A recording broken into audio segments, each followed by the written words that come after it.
Well, a day's chipping entails really well.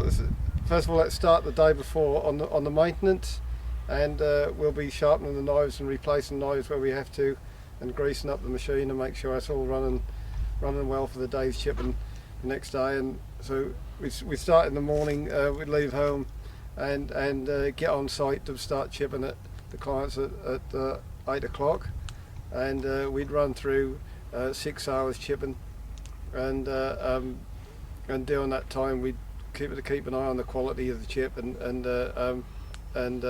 we'd do a moisture content check, and then we'd pack up and we'd be on our way home.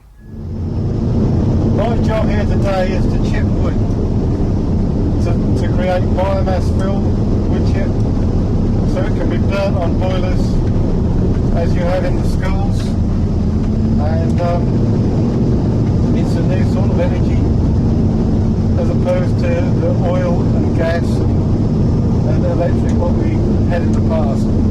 Right, as you see, I'm operating the crane here with these two operating handles which have buttons for opening and closing the grab, and with this I'm feeding the chipper. And I also keep an eye on the rev of the chipper, the revolutions, and it's running about 700 revs per minute at the moment.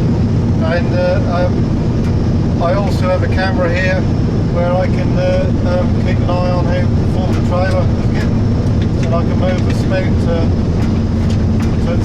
load the trailer. And here we go again with another load to feed the chipper yet again. Yeah, I work in the forest using forwarding machines, which is very similar crane setup to this, but they were just used to take the timber from in the middle of the forest to an access road, so that could be carted away to places like this and to sawmills. And that has helped me with the job that I'm doing here today in terms of experience and handling of logs. I also deal in firewood. I'm a firewood merchant, and that also is very important on the moisture content on logs, as it is in this as well in the biomass market, because if the wood is obviously too wet, it won't burn, and you'll get cold skulls.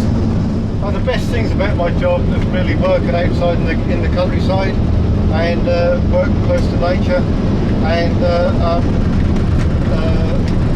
not only that, it's good to be undercover sometimes, like in a cab when it's raining and cold and miserable outside. And the worst things about it really is breakdowns, where we've got very expensive breakdowns, and it's but on the whole, this is a very nice life.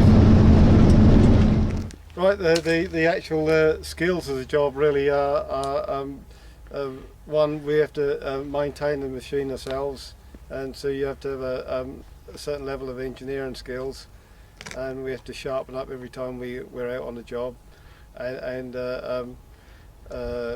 then you have to control the machine, which means I suppose if you can use a joystick on a Game Boy or whatever, you're one step on operating a machine like this. And being this on a lorry, we have to have a HGV license as well, and the crane operator's license. Another skill of the job, of course, is communications, and we have to communicate with the landowners who we chip for, and the actual farm workers who are taking the chip away from us on the tractors and trailers, and setting up site visits to where we're going to be chipping in the future, and to make sure their barns are the right size and waterproof, etc.